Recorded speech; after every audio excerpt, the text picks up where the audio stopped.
So last lecture में हम लोगों ने बीओपी रिलेटेड सब चीजें डिस्कस की थी।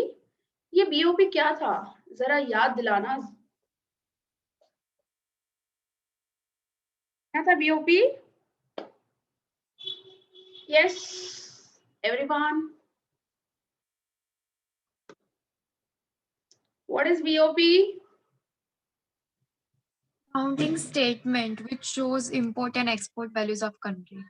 Okay, and what is the full form of BOP? Balance of payment. Balance of payment. Okay, fine. So balance of payment के अंदर कितने accounts होते हैं? Two. Two. Which are they? Current and capital account. Current and capital account. शाबाश.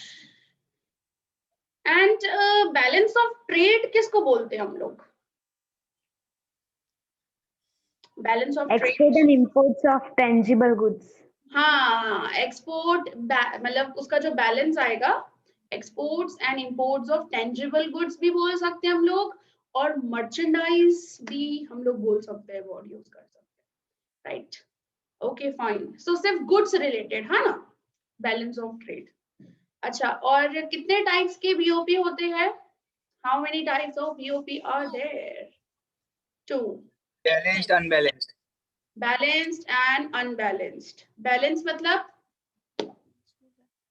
दोनों side equal होता है, दोनों साइड इक्वल हो, और अनबैलेंस्ड एक साइड ज्यादा होता है एक साइड कम होता है। एक साइड ज्यादा एक साइड कम, तो एक साइड कौन सा ज्यादा हो तो हम क्या बोलेंगे उसको? पेमेंट ज्यादा तो डेफिसिट और रिसीट्स ज्यादा तो फिर सरप्लस। Very good. सो पेमेंट साइड अगर ज्यादा होगा तो डेफिसिट बीओपी, और अगर रिसिप्ट्स ज्यादा होंगे, एक्सपोर्ट्स वगैरह ज्यादा होंगे तो सरप्लस। ठीक है, चलो। सो ये सब चीजें हम लोगों ने लास्ट लेक्चर में क्लियर की थी, प्लस हम लोगों ने हाइपोथेटिकल एग्जाम्पल भी देखा था। इसके यहाँ पर है ना, अभी एक छोटा सा एक क्वेश्चन था जो हमारा बाकी है, और कंसेप्ट ऑफ एक्सचेंज रेट। बस 2 क्वेश्चन ही है, फटाफट से विद इन 10 to 15 मिनट्स ये चैप्टर फिनिश हो जाएगा। सो factors influencing balance of payment, कि प्रैक्टिकल लाइफ में जो बीओपी आता है वो हमेशा डेफिसिट ही रहता है जनरली, या सरप्लस, मतलब अनबैलेंस्ड ही होता है, तो पेमेंट्स और रिसिप्ट्स सेम नहीं हो पाते। तो ऐसे कौन से फैक्टर्स हैं जो एक्चुअली अफेक्ट करते हैं बैलेंस ऑफ पेमेंट को? आप में से कोई मुझे बता सकता है कि कौन से ऐसे कुछ फैक्टर्स होंगे जिसकी वजह से बीओपी चेंज हो सकता है और बीओपी अनबैलेंस्ड आता हो? बैलेंस क्यों नहीं आता है? Yes anyone? गवर्नमेंट को एक्सपेंडिचर ज्यादा करने पड़ते कि डेवलपिंग है इसके लिए। Okay, India is developing, economic development, मैं 60 के ले सकती हूँ। Economic development factor, economic development matter करता है कि किसी कंट्री का कैसा है, उसके बेसिस पे ही जो बीओपी है हमारा वैसा काम करता है, डेफिसिट हो या सरप्लस हो। तो what are the factors influencing BOP? So this is the question. First factor आपने मुझे बताया, economic development of a country. Yes, any other factor किसी के दिमाग में आ रहा हो? कैसा कौन सा फैक्टर है जिसकी वजह से बीओपी चेंज हो सकता है, मतलब कभी रिसिप्ट्स ज्यादा तो कभी पेमेंट्स ज्यादा? Yes, any point? क्या यार, एक बार बैलेंस ऑफ पेमेंट को दिमाग में ले आओ, क्या क्या था? एक्सपोर्ट्स, लोन्स बाहर से या इंपोर्ट्स वगैरह, ऐसे सब चीजें घुमाओ अपने दिमाग के अंदर और सोचो क्या हो सकता है। दूसरी कंट्री से लोन लिया होता है तो उनको इंटरेस्ट पे करना होता है या लोन रिकवर करना होता है। Okay okay fine. So rate of interest वगैरह कैसा चल रहा हो, ये चीज भी मैटर रखती है। Okay, yes, any other thing? जिसकी वजह से अनबैलेंस्ड हो जाए हमारा बीओपी? आपके फॉरेन दिमाग में? Exchange. Foreign exchange rate, foreign exchange rate, yes, सबसे बड़ा मुद्दा तो ये है भाई, एक्सचेंज रेट। एक्सचेंज रेट अगर 1 यूएस डॉलर इक्वल्स टू 73 अभी करंटली जो चल रहा है, तो ऐसे सिचुएशन में हम लोग क्या प्रेफर करेंगे, एक्सपोर्ट ज्यादा करना कि इंपोर्ट्स ज्यादा करना? एक्सपोर्ट। एक्सपोर्ट्स। और अगर 1 US dollar equals to 60 rupees हो जाता है, तो ऐसे सिचुएशन में हम लोग क्या करेंगे? टेल मी, बोलो। 1 यूएस डॉलर अगर 60 हो जाता है, तो कंट्री क्या करना पसंद करेगी? इंपोर्ट ज्यादा करवाएगी। इंपोर्ट ज्यादा करवाएंगे, तो फर्क पड़ जाएगा ना, हमारा बीओपी चेंज हो सकता है एक्सचेंज रेट की वजह से भी, ठीक है। प्लस इसमें बहुत सारे दूसरे भी फैक्टर्स है, वो हम लोग पढ़ते हैं यहाँ पर। तो देखो क्या लिखा है, पेज नंबर 116 आपका, छोटा सा नीचे पैराग्राफ दिया हुआ है। Factors influencing balance of payment means those factors which affects the imports and exports, movement of capital, movement of factors of production, investment, lending, etc. in a nation. Deficit or a surplus in the balance of payment can arise owing to such factors. कि यही factors की वजह से BOP क्या हो जाता है, ऐसे unbalance हो जाता है भाई. So the impact of such factors usually depend upon the level of economic development of a country. तो पहली पॉइंट आंचल ने बताई कि भाई देश का डेवलपमेंट कैसा है। अगर जैसे हमारी इंडिया डेवलपिंग है, तो हमारे यहाँ पे इंपोर्ट्स हम लोगों को ज्यादा करने पड़ते हैं, और इसी वजह से हमारा जो बीओपी आता है वो डेफिसिट आता है। बट किसी कंट्री, जो कंट्री डेवलप्ड है, वहां पे एक्सपोर्ट ज्यादा है, तो वहां पे मे बी सरप्लस बीओपी आता हो वो कंट्री का। सो इकोनॉमिक डेवलपमेंट कैसा है कंट्री का, उसके ऊपर भी डिपेंड करता है कि हमारा बीओपी कैसे होगा, बैलेंस्ड अनबैलेंस्ड, ठीक है। सो सबसे पहला फैक्टर देखो, ये 2 मार्क्स में क्वेश्चन पूछ सकते हैं आपसे कि what are the factors that affects the BOP और what are the factors that influence the BOP, ऐसे करके 2 मार्क्स का क्वेश्चन है, you have to state only, सिर्फ स्टेट ही करने हैं, एक्सप्लेन नहीं करना है कुछ भी। तो एक्सचेंज रेट सबसे पहला चीज, then price of tradable goods in the home country and in foreign country, क्या बताया है, prices of tradable goods in home country and foreign country.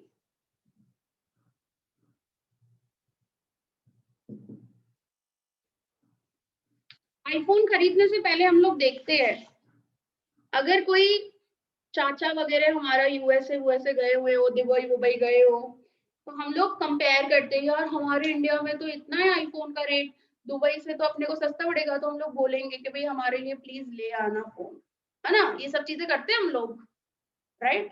IPhone related तो ऐसी सारी बहुत सारी चीजें होती है, बहुत सारे गुड्स रिलेटेड होती है, सिर्फ आईफोन तो आप लोगों ने देखा हुआ है और अपने फ्रेंड्स को या फिर आप लोगों ने खुद ने ऐसा सब किया हो। तो प्राइजेस क्या चल रहे हैं हमारे होम कंट्री में और फॉरेन कंट्री में, जिसकी वजह से बैलेंस ऑफ पेमेंट चेंज हो सकता है, ठीक है। तो एक ये भी फैक्टर है। दूसरा आ जाता है variety and quality of the tradable goods, variety and quality of tradable goods.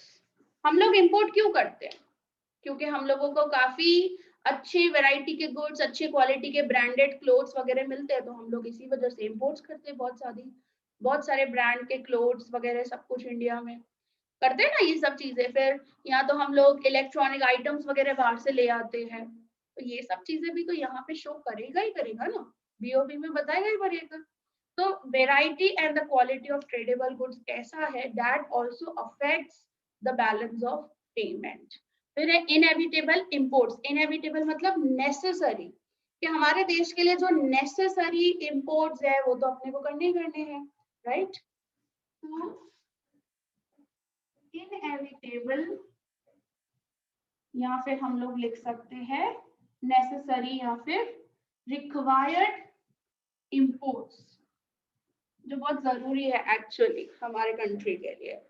तो कितने हैं वो, उसका प्रपोर्शन ज्यादा है अगर तो हमारा डेफिसिट हो जाएगा बीओपी, और अगर कम है प्रपोर्शन तो सरप्लस हो सकता है। फिर level of economic development of a country, वो हमारी पॉइंट लिख दी हम लोगों ने। Legal restrictions on trade, yes of course. Legal restrictions कैसे है, अगर लीगल रेस्ट्रिक्शंस बहुत ज्यादा है तो हम वो कंट्री से ट्रेडिंग नहीं करना पसंद करेंगे। तो ये चीज भी तो मैटर रखती है ना, क्योंकि इंपोर्ट एक्सपोर्ट को अफेक्ट होगा ही होगा ये सब चीजों से।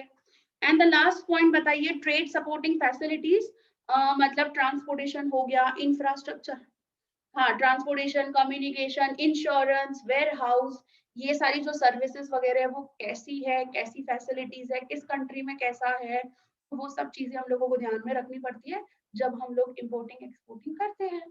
तो इन सब फैक्टर्स की वजह से हमारा बीओपी अनबैलेंस्ड हो सकता है। तो लास्ट पॉइंट क्या है, trade supporting facilities.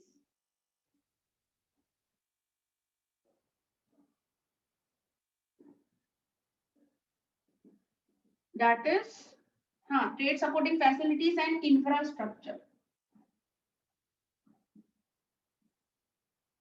like transportation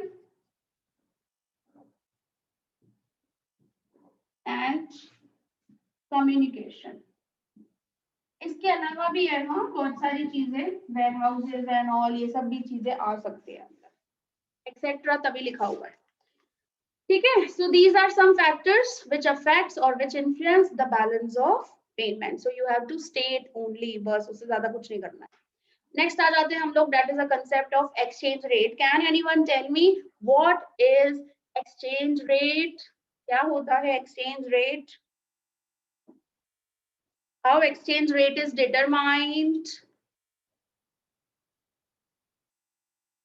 यार आज के बच्चों तुम लोग बजट बना दिया है, इतना तो बता ही सकते हो मुझे काफी अच्छे से। एक्सचेंज रेट क्या होता है भाई? इतनी बार बोलते हो $1 इक्वल्स टू इतने रुपीज, सो वो आप बोलते हो कि एक्सचेंज रेट है, बट उसको डिफाइन कैसे करेंगे हम लोग? इतने कॉमर्स के बच्चे हो यार, कॉमर्स का बच्चा तो कुछ भी कर सकता है, कितना भी लेंथ बढ़ा सकता है भाई। Yes tell me what is exchange rate? तो इसको मैं रब कर रही हूँ, तब तक बताओ मेरे को।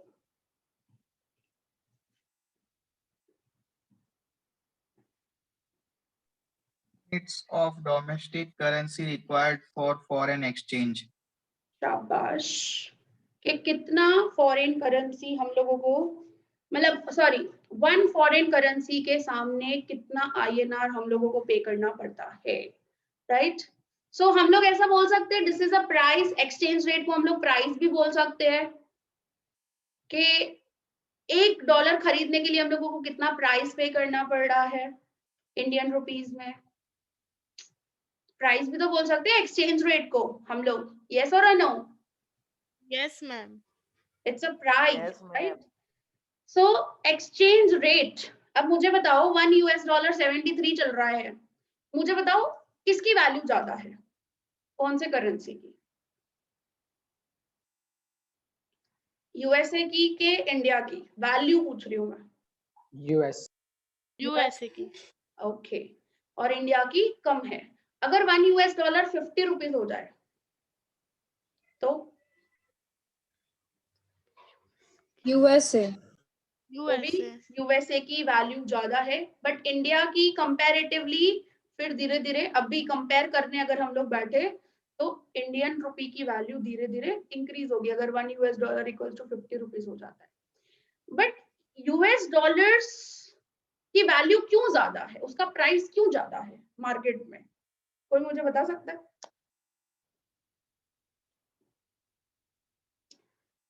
क्यों इंडियन रुपी हमको इतना पे करना पड़ता है $1 खरीदने के लिए?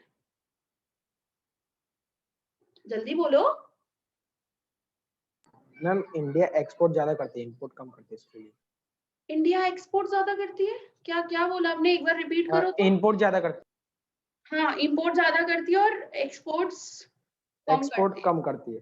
अच्छा, इंपोर्ट ज्यादा करने के लिए उसको ज्यादा करेंसी चाहिए, यस और नो? फॉरेन करेंसी ज्यादा चाहिए, हाँ या ना? बोलो।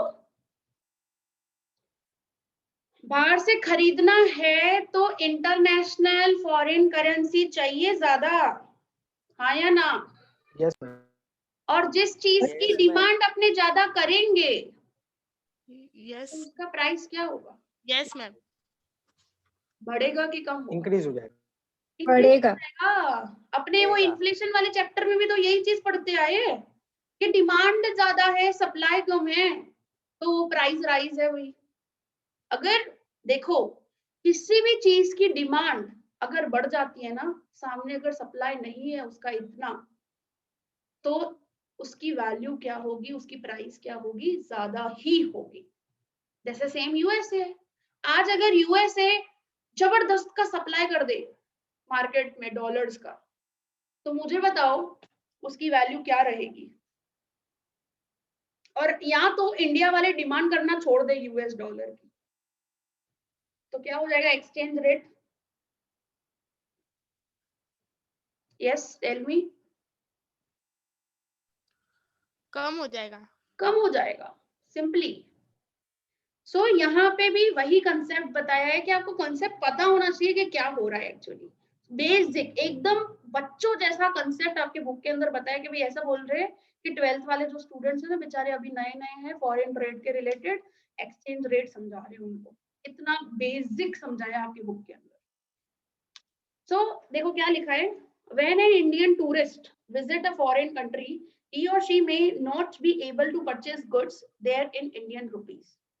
They need currency of that country. So एक बच्चों जैसी चीज बताई है, एक स्टोरी कहानी से शुरुआत की है कि जब भी कोई बच्चा, कोई इंडिविजुअल, कोई पर्सन कहीं भी फॉरेन कंट्री में जाता है तो वहां पे वो इंडियन रुपीज से गुड्स खरीद नहीं सकता है। क्यों नहीं खरीद सकता है? बिकॉज अगर उसको गुड्स खरीदने हैं तो उसको वो वाले कंट्री की करेंसी होनी चाहिए, या तो फिर जो कॉमन एक्सेप्टेबल इंटरनेशनल करेंसी है दैट इज यूएस डॉलर्स, उसके पास वो होना चाहिए।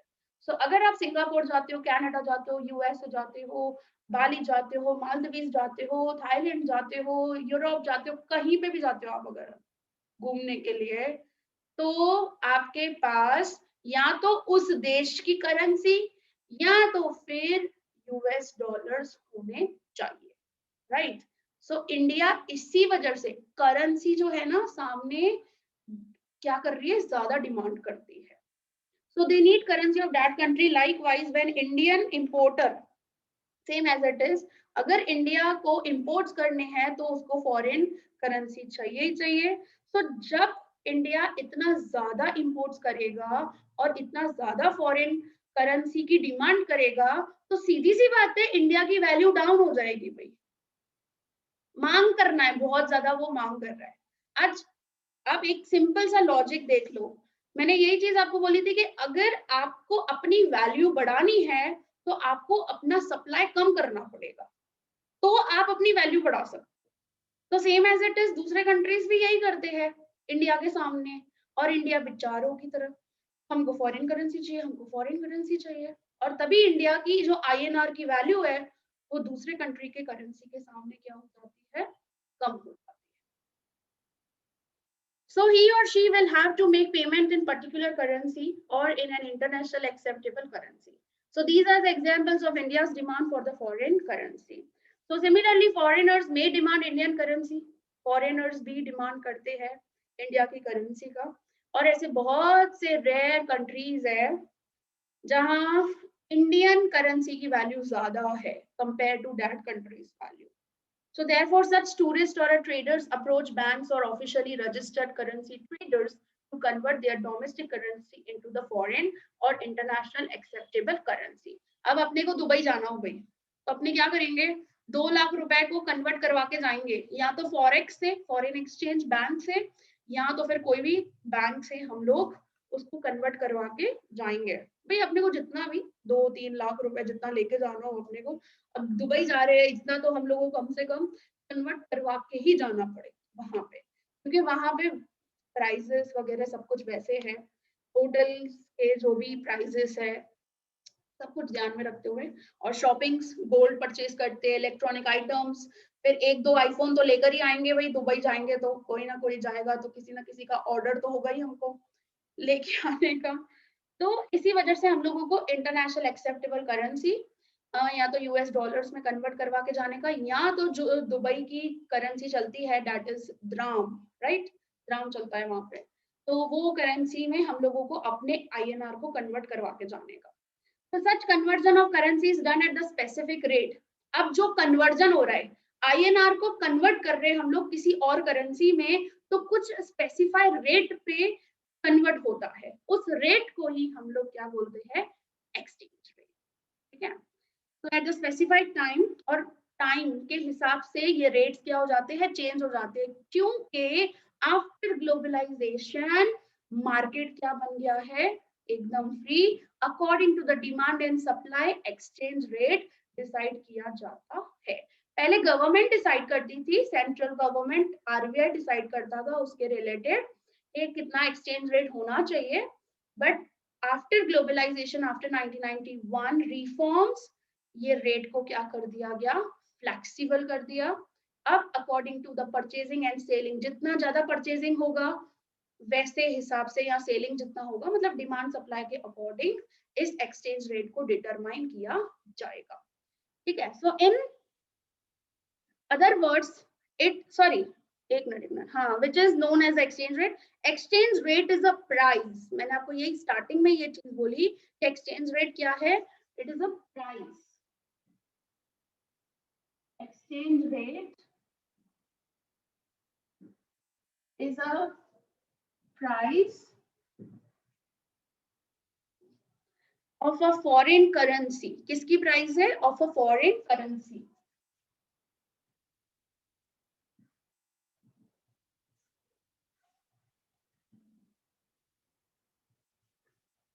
क्योंकि हम लोग यहाँ पे क्या खरीद रहे हैं, फॉरेन करेंसी, ऐसा समझ लो कोई गुड्स खरीद रहे हैं हम लोग, ऐसा।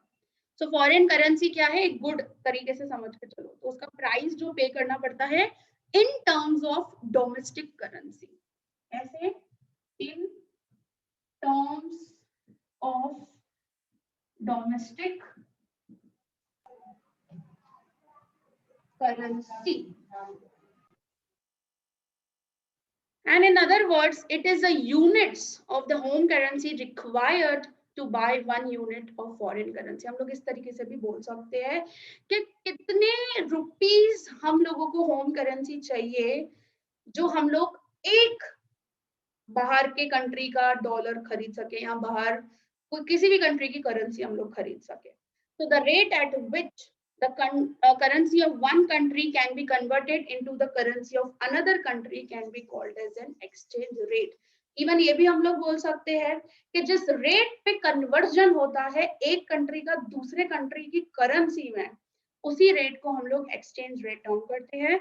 An exchange rate is the price of the foreign currency in terms of the domestic currency, ठीक है। So for a particular country, exchange rate is the price of 1 unit of a foreign currency in the units of a home currency।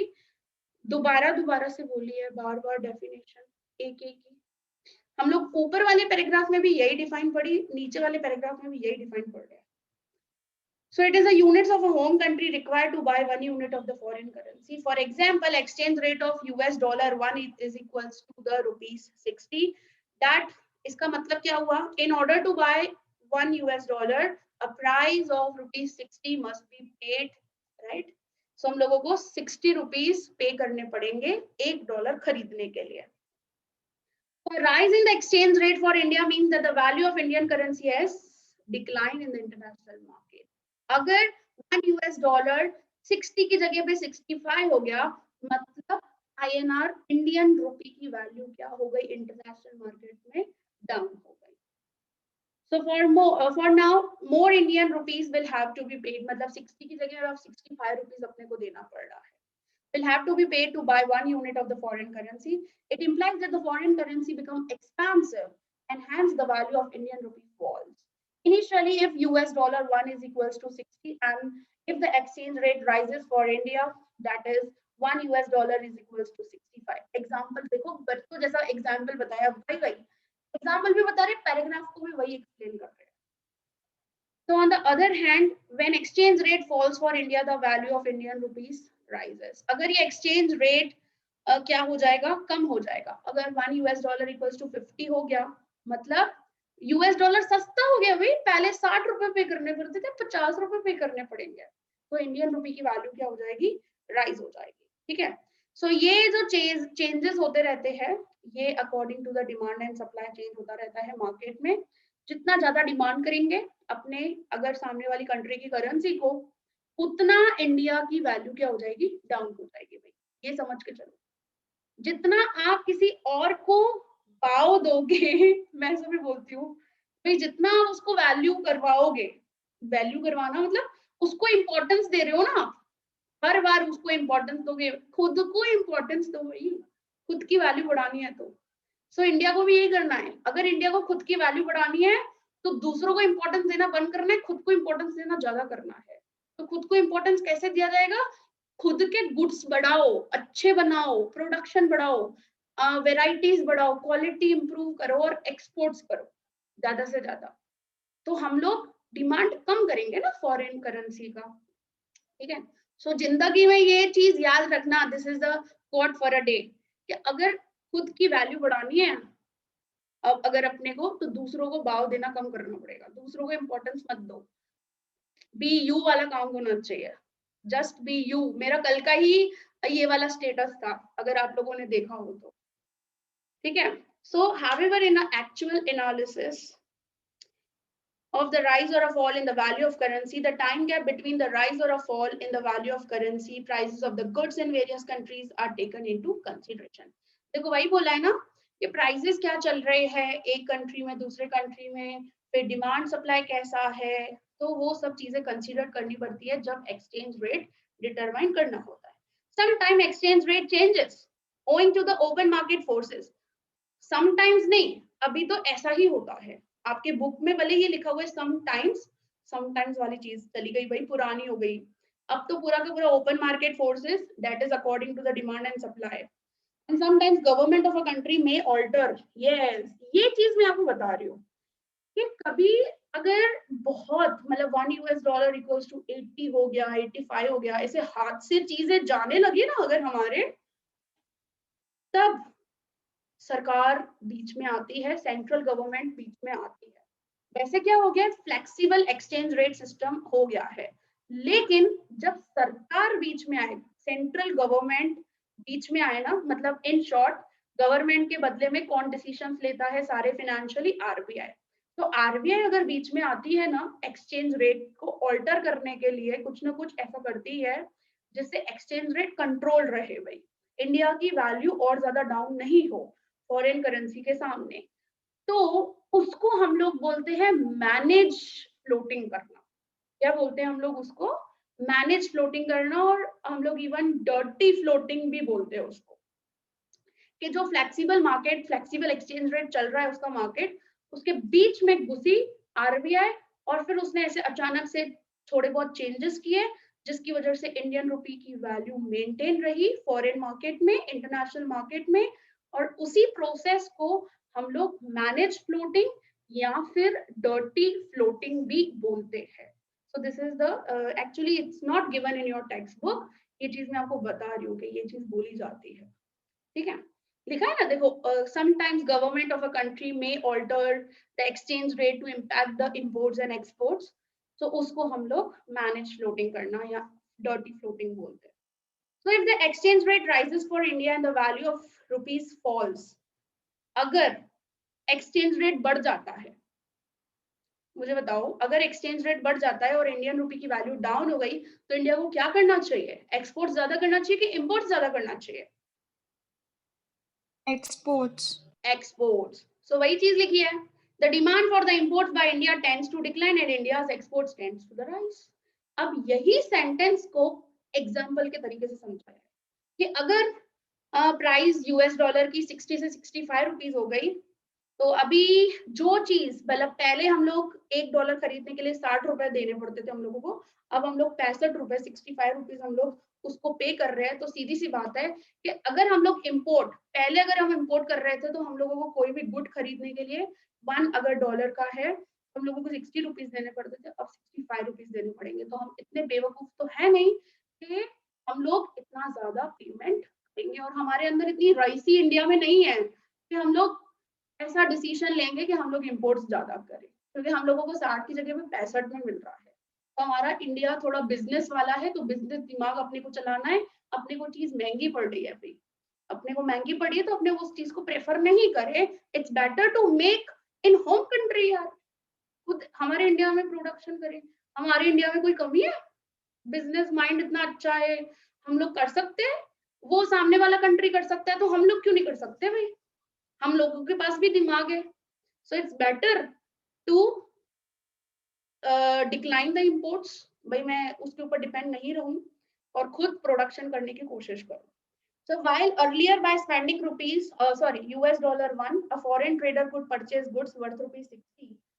Earlier, while now he or she can buy goods worth ₹65, hence export from India tends to rise, and the reverse happens when the exchange rate for India falls. अगर 60 की जगह में 50 हो गया तो भाई मैं एक गुड की जगह में मैं 10 गुड खरीदूंगी, क्योंकि सस्ता पड़ रहा है ना।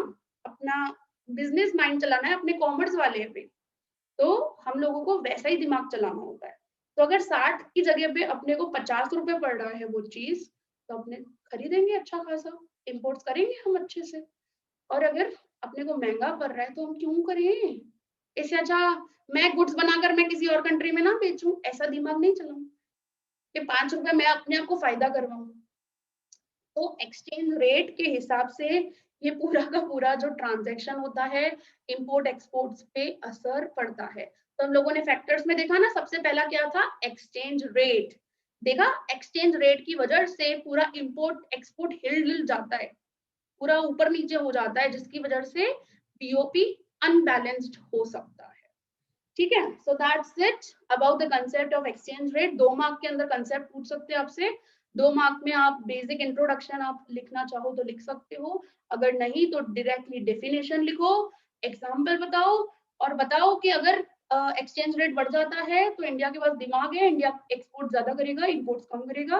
और अगर एक्सचेंज रेट कम हो जाता है तो इंडिया इंपोर्ट्स, भाई जो नेसेसरी इंपोर्ट्स है इंडिया के लिए वो करना प्रेफर करेगा और एक्सपोर्ट्स कम करेगा, क्योंकि अपने को नुकसान थोड़ी जाना है नुकसान में। तो इस तरीके से हम लोगों को कुछ आधे पेज, एक पेज का जितना अपने को कंसेप्ट लिखना है और खत्म करना है 2 मार्क के अंदर। ठीक है, so that's it about chapter number 9 foreign trade. So किसी को कोई डाउट इस concept related? Anyone? Yes,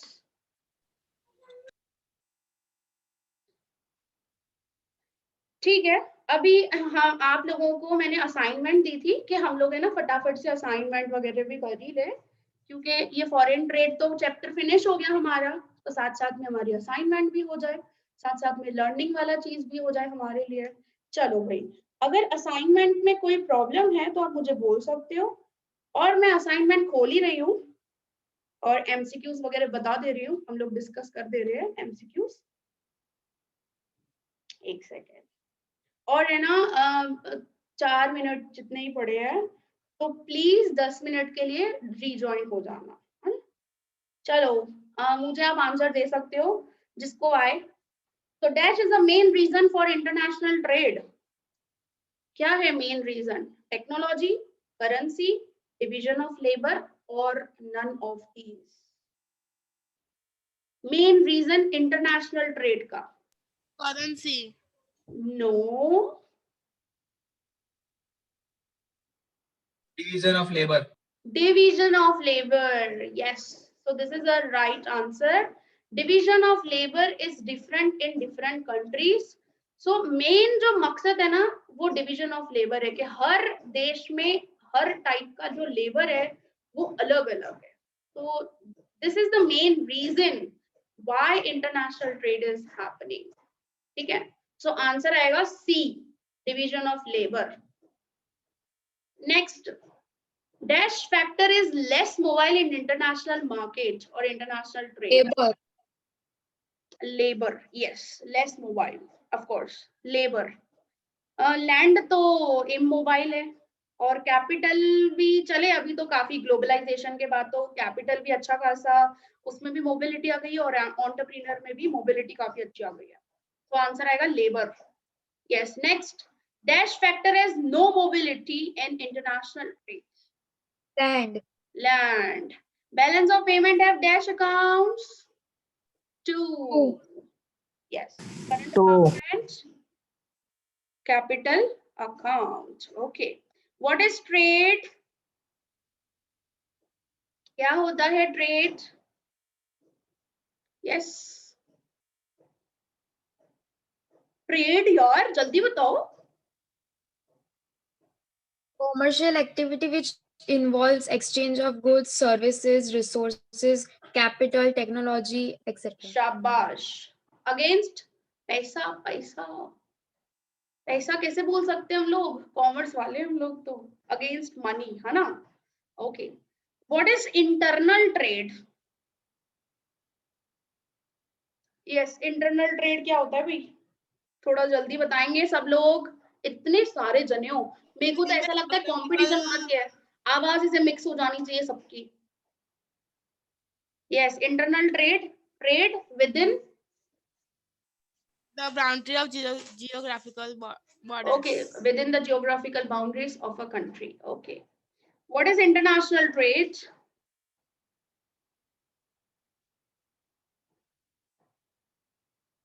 Outside the geographical boundaries. Outside the geographical boundaries of a country.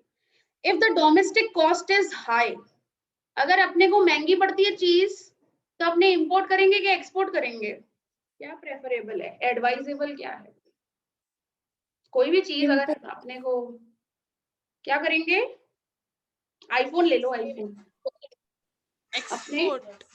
बाहर से क्या करेंगे? क्या बोल रहे हो अदिति? अपने को इंपोर्ट आईफोन करेंगे, इंडिया में महंगा पड़ेगा तो अपने बाहर से खुद लेके बनाएंगे ना iPhone। इंपोर्ट करेंगे ना. Yes, import. मैंने imports बोला. हाँ, ओके. फिर बताया व्हाट इज द नेचर